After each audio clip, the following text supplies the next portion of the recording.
back to the YouTube channel Pro Endo Vids, and this is my round 22 NRL tips for 2023.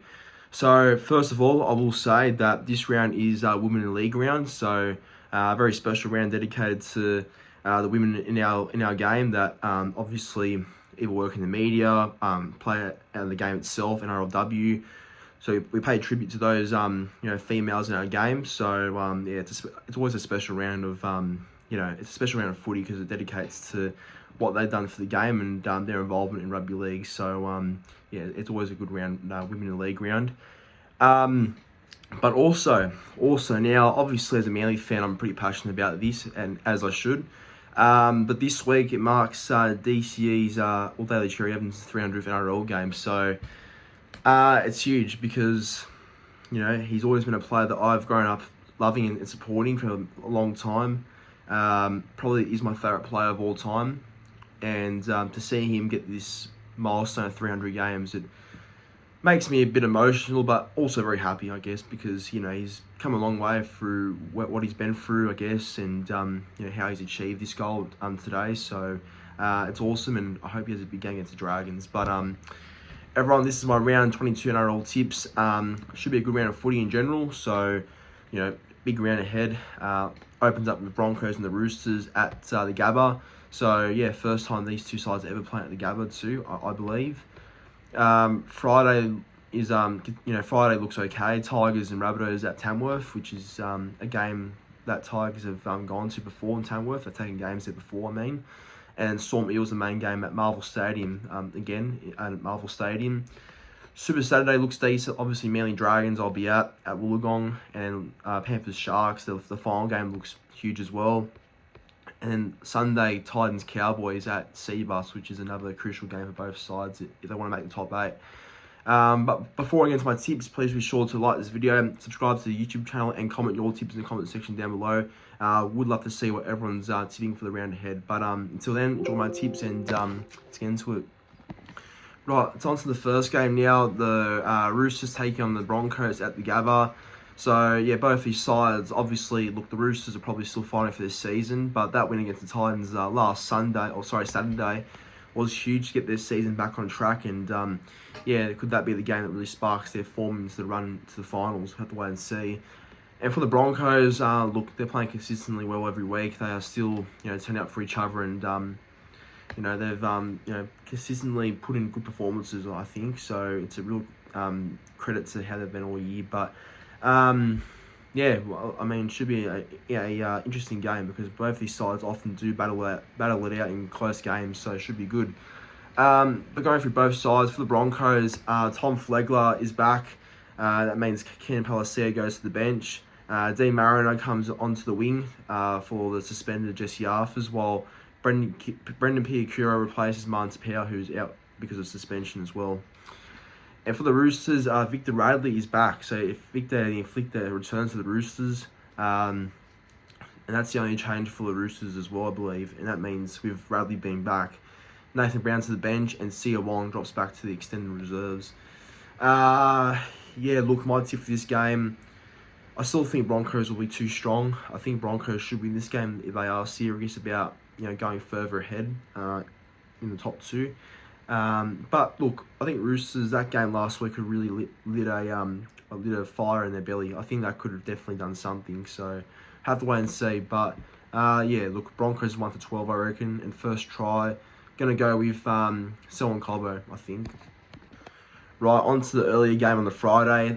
It is the Tigers taking on the Rabbitohs at Scully Park in Tamworth. So often Tigers do take games to Tamworth, I believe. So yeah, this is like just another one that they'll take there for this year.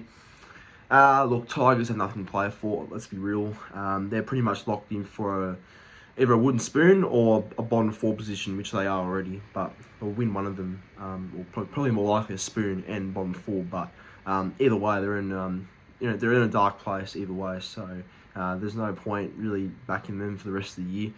But for the Rabbitohs, bit unusual to see them outside the 8.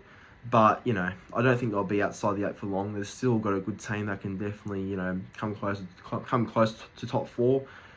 But yeah, obviously players have been out, things have happened, so they'll bounce back. But going to go for both sides now. So for the Tigers, well, this could help them if he turns up and plays well. Luke Brooks returns for the Tigers at halfback, alongside Dane Laurie in the halves. Charlie Staines is also back on deck, so Junior Tupou shifts to the centres, and Tommy Talau has been dropped. Sean Bloor is back from a quad injury and takes his place on the bench alongside Alex Twal, Atasi James and Will Smith. And for the Rabbitohs, well, the big news is that Latrell Mitchell's finally back after a few false starts. So it's great to see Latrell back in the Rabbitohs colours. I think, he'd be itching to get out there and have a big performance, so which I think he will. So that's huge. He's back at fullback. And Jai Arrow, she's back from back row to prop this time, with Jacob Host joining the starting side in the back row too. And Jed Cartwright replaces Talis Duncan on the bench. Yeah, some interesting changes to both sides. But obviously my tip's going to be Souths. I think Souths are due for a big game and a win. And I think with Latrell back, and that's going to influence the side to play really well. So I think Souths to win 13 plus. And first try, going to go to the man himself, Latrell Mitt. Now on to the main game of the Friday now. It is the Storm taking on the Eels at Marvel Stadium in Melbourne. So yeah, look, with the women's FIFA still on, the Storm are forced to play games away from Amy Park. So yeah, they'll take games to Marvel Stadium until further notice. But yeah, look, Storm and Parramatta, from history, both these sides always have big games against each other. Often the Eels are actually upset Melbourne in Melbourne too. So that's a stat that I do remember pretty well, and it's a stat that I'm wary of come this game on Friday. But yeah, Storm needs to pick up their game as well as the Eels, because that loss against both sides lost. Storm lost to Knights in Newcastle, and Eels lost to Cowboys in Townsville. So it's all about who bounces back better, I guess. But we'll see what happens. But going through both sides, for the Storm, a new centre combination for the Storm with young Paya and Marion Seve coming in for Remus Smith and Justin Olam. Nelson Solomona is also out. Big Nass is out, so he's replaced by Tom Eisenhuth. The suspension of Tarek Sims is offset by return of Alicia Katawa from an eye injury, and Tyrant Wishart joins the bench. And for the Eels, Andrew Davey moves into the starting side to replace Sean Lane, who dislocated his elbow against the Cowboys, and Joey Larsick, the mid-season recruit, he'll come off the bench in his return game for the Eels after a few years. But look, my tip for this game, it's honestly very tough. It's very tough. I'm not too sold on who to tip here, but this is tough. Yeah, look, I think I'll tip Melbourne. I think Melbourne will be a bit more desperate to win, because that they are definitely trying to fight for a top 4 spot still. But in saying that, I'm very, very wary that Eels have a habit of upsetting the Storm in a lot of games they're expected to win. So I'm keeping that in mind. But I'll go Storm 1-12, but I'm going to say Storm by 2, literally by 2 points. So 20 points to 18, I think. First try, going to back Cameron Munster. On to the first game of Super Saturday now. It is the Raiders taking on the Knights at GIO Stadium in Canberra. So, this should be another really, really intriguing game, because I think both sides are actually fairly similar. I know Canberra sit right up there near the 4 and stuff, but they're very lucky to be where they are, to be fair. But Knights and Raiders are very similar, and they always have been, I felt like. So, and, Knights are now hitting some form, and they look dangerous, actually. So if I'm Canberra, I'd be wary at home, because I think they might have to fight for a victory here if Newcastle are on. But we'll see what happens. But getting through both sides. For the Raiders, Corey Horsburgh was charged with contrary conduct after Friday night's game against the Warriors, but is free to play after receiving a monetary fine. So Ricky Stewart sticks with the same 17. And for the Knights, Daniel Saifidi will miss the game due to a thigh strain. And Jacob Saifidi, his brother, replaces him in the starting front row. Brody Jones joins the bench. And Adam Elliott was charged with a careless high tackle, but received the fine only and will still play. Look, my tip for this game, it's hard. It's hard. I'm telling you, this is hard. This is an upset, but I don't know if it's an upset, but it's a small upset, I reckon. But I reckon Newcastle will win. I reckon Knights will go to Canberra and they'll get the victory, I reckon. Gonna go Newcastle 1-12. I'd say Newcastle by about 6 points. And first try, it'll be through Canberra, through, I reckon, Matt Timoko, but Newcastle will win. I reckon they can do it. Okay, on to the big one now. It is the Dragons taking on Manly at WIN Stadium, Wollongong. So, just to reassure with everyone again, I'll be at this game. Looking forward to being at the Gong for the second time ever and second time this year.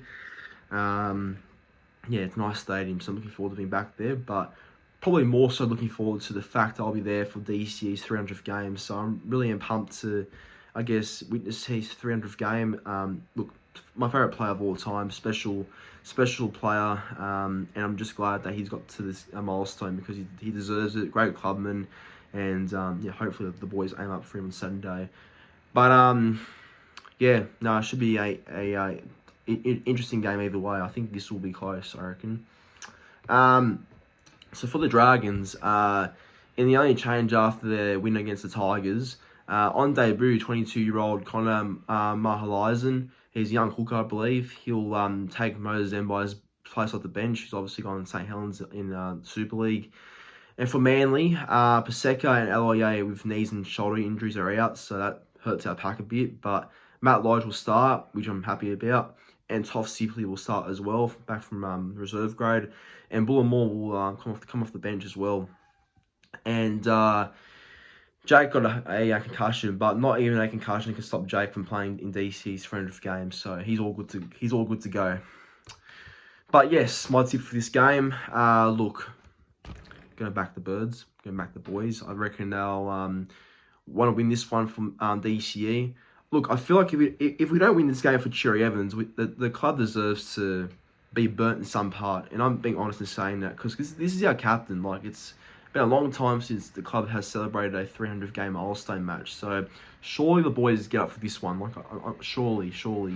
But they should, I reckon. And I'll go Manly 1-12. Like, I think Dragons will put in a fight. And I know they play well with Wollongong too, so it'll be close. But I'll go Manly by 8 points. First try scorer, I'm liking a bit of a bold one, but I'm liking Kelma Tanungi in the back row. I think he'll score. And on to the final game of Super Saturday. It is the Panthers taking on the Sharks at Bluebet Stadium in Penrith. So, yeah, look, with how good the Panthers are playing, I'm genuinely worried for the Sharks. I think Cronulla have fallen into a bit of a hole recently, and they seem to just not be the same side as what they were at the start of the year and were a lot more competitive, I thought, earlier on. But now there's come to a complete stop, and their momentum seems to be changing to a bad sort of path. So I don't know if the Sharks are any chance in this one. They are, I think, but Penrith, it's just like, you can't stop it. But yeah, look, after what happened on Sunday, Sharks did well to come back, but they lost. But their defence needs a lot of working on. So if I'm Sharks, you better be hitting the tackle bags every training session going forward because Penrith, they are relentless in attack. But looking at both sides, for the Panthers, Spencer Leniu has been replaced on the bench by Matt Eisenhuth with a knee injury. And Isaac Tager remains sidelined with a leg injury. So that's the only changes there for Penrith. And for the Sharks, Braden Trindle remains at 5'8", which sees Matt Wallen still at 18th man. Wade Graham is back from a toe injury and starts at second row in the place of Jesse Colohoun, who did that disgusting tackle on Tangela Paseka. So Colohoun is quite silly for doing that. And Dale Finucane's out for the rest of the year too, which is a huge blow for Cronulla. So that means Cameron McInnes starts at lock and Siva Talakai returns on the bench after being a late withdrawal last week. Yeah, right. My tip for this game, I can't deny Penrith, and I can't say that they can't win this game. I think Penrith will win. I wouldn't say locked in because no game's locked in, but it's pretty much certain that Penrith would win, I think. Anyway, Penrith 13 plus, I reckon. And first try scorer, gonna go with Sania Taruva. On to Sunday now, the first game of two. It is the Bulldogs taking on the Dolphins at Salter Oval, Bundaberg. So, in case you don't remember, the Bulldogs took a game to Bundaberg last year against the Cowboys, and they lost that game, but they were close to winning. But yeah, I think the Bulldogs do take a game once a year to Bundaberg, so this is the one they're taking there. But yeah, Dogs and the Dolphins. This is another, I guess, tight game to predict. I think because both sides are in a bit of a form slump, I'd say. I mean, more so the Dogs, but Dolphins aren't any better. But yeah, look, it's going to be one interesting contest, I reckon. But yeah, I don't know. I think this will go down to the wire, I reckon. Looking at both sides, for the Bulldogs, William Kikau will play his first game since round 4, so he's back from a pec injury, which is good for the Dogs. Josh Adokar is back as well from a hamstring. Preston's back on deck, starting the back row. Brandon Burns starts in the centres. He's back from injury too. Toby Sexton's back at halfback. Matt Byrne, 5'8". Ryan Sutton is listed among the reserves. Liam Knight, who's a new recruit for the club, he's in the reserves too, so he could be a late inclusion, but I don't know. We'll see what happens. And Kyle Flanagan and Corey Waddell go to the bench, and Jane Ockenball is 18th man. And for the Dolphins, the Hammer returns to fullback after 2 games in their centres. So, Cody Nikorima goes to 5'8". And Anthony Milford goes back to the bench. And Valence Tivare is the new centre. And Jeremy Marshall-King is named to return after nursing on ongoing shoulder injuries or whatever. Didn't make sense of what they wrote there. But yeah, he's back anyway. Kenny Bromwich starts at lock. Ray Stone is out with a broken hand, and Jarrell Wallace is good to go after successfully challenging his grade 1 shoulder charge last week and will come off the bench. Yeah, I'll tell you what. I think it will be. I think it will go down to the wire. I think it will, but I will tip the Dolphins here. Look, at the moment, I can't trust the Dogs. I seriously can't trust the Dogs. I think the Bulldogs are still a long way from being close to competitive, I feel like. And yeah, look, obviously 2023 is a write-off, but yeah, just in general, they're just not there yet. But for the Dolphins, yeah, look, I think they'll they still know they're a chance of making the top 8 this year, so they have to win this game if they are in the fight still, which I think they will. So I'll go Dolphins by 10 points, 1-12, and first try, Valence Tivaro. And now on to the last game on Sunday and of round 22. It is Titans taking on the Cowboys at CR Super Stadium, the Gold Coast. So yeah, both these sides are obviously in the fight to make the 8. I mean, Cowboys are looking like they're going to lock themselves in very soon the way they're going, but they're not all locked in yet. And obviously the Gold Coast are in the fight as well. But yeah, that performance last week against the Roosters was abysmal, and you can't do that at home. So look, the only way is for the Titans to bounce back at home in front of their home fans, and got to hope for the best, I suppose. But yeah, the Cowboys are red hot at the moment, so yeah, I don't know. This could be anything if Titans don't turn up. But for the Titans and their team, Joe Simpson is back in the starting side after coming off the bench in round 21. Clessie Hask is going the other way to the bench this time, so he'll come off the bench. Tino is still suspended. Isaac Liu is named to start at prop. And Aaron Clark remains in the fielding option at lock. And for the Cowboys, Jeremiah Nanai is obviously out with an AC joint injury for 4 to 6 weeks. Big blow. So Kuli Kefu Finafiliaki starts in the team. And mid-season recruit Sam McIntyre will play against his old club too. So, yeah, good to see Sam playing against his old club. And Jermaine Tanoa Brown is a new face on the bench. And he takes the place of Griffin Neem after he had a HIA in round 21. Yeah, look, my tip for this game, I see Cowboys winning, and they should win this game if they are a legit chance of making the D8 this year. But I think it'll be close. Like I just reckon it'll be 1-12. I think Titans will be a lot better at home this time. They won't lose 13+ again at home, surely not anyway. And I think they'll be in the fight, but Titans, I don't think they have the class what the Cowboys have. So I'll go Cowboys 1-12, maybe by 4. And I'll go first try scorer Semi Valame because he's in form in terms of try scoring. But everyone, that there is my tips for round 22 and Women in the League round. Thank you for watching. Please be sure to like this video, subscribe to the YouTube channel, and yeah, comment your tips in the comment section down below.